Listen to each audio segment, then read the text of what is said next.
നമ്മളെല്ലാവരെയും മുൾമുനയിൽ നിർത്തിയിരിക്കുന്ന ഏറ്റവും വലിയൊരു പ്രശ്നമാണ് ഞാൻ പറയാൻ പോകുന്നത്. മുല്ലപ്പെരിയാർ. നമുക്കറിയാം, ഈ എറണാകുളം ജില്ല മാത്രമല്ല 6 ജില്ലകളെ ബാധിക്കുന്ന 95 ലക്ഷം ജനങ്ങളുടെ ജീവൻ അപഹരിക്കാവുന്ന ഒരു വൻ വിപത്ത്. ഏത് സമയത്തും എന്തും സംഭവിക്കാം. എന്തുകൊണ്ട് കമ്മ്യൂണിസ്റ്റുകാർ അതിന് പരിഹാരം കണ്ടില്ല?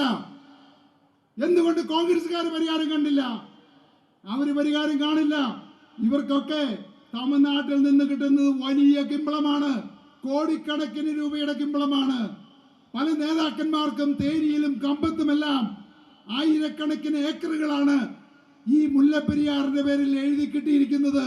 അതുകൊണ്ട് ഈ 95 ലക്ഷം ആളുകളുടെ ജീവൻ കവർന്നാലും കമ്മ്യൂണിസ്റ്റുകാർ അതിന് പരിഹാരം കാണില്ല, കോൺഗ്രസ്സുകാർ പരിഹാരം കാണില്ല. 2020 ഏൽപ്പിക്കട്ടെ. അവിടെ ഇപ്പോഴത്തെ ഡാം പൊളിച്ച് അവിടെ പുതിയൊരു ഡാം ഞാൻ നിർമ്മിച്ചിരിക്കും. 2020 നിർമ്മിച്ചിരിക്കും. ധൈര്യമുണ്ടോ കമ്മ്യൂണിസ്റ്റുകാർക്ക് അത് നിർമ്മിക്കാൻ?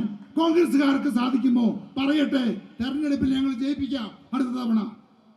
വ്യവസായിയായ ഞാന് ഇന്ന് ഈ 10,000-കണക്കിന് ആളുകളുടെ മുമ്പിൽ നിന്ന് ഇതുപോലെ പ്രസംഗിക്കുന്നുണ്ടെങ്കിൽ എന്റെ മനസ്സിൽ ഒരേ ഒരു ലക്ഷ്യമുള്ളൂ: ഈ കേരളത്തെ രക്ഷിക്കുക, ഈ കേരളത്തിലെ ജനങ്ങളെ രക്ഷിക്കുക.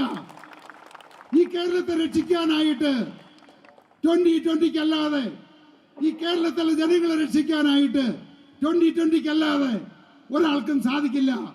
അപ്പോ നിങ്ങൾ 2020യോടൊപ്പം നിന്നില്ലെങ്കിൽ നാളെ കേരളമല്ല നശിക്കാൻ പോകുന്നത്, നിങ്ങളുടെ ഓരോരുത്തരുടെയും കുടുംബങ്ങളാണ് നശിക്കാൻ പോകുന്നത്.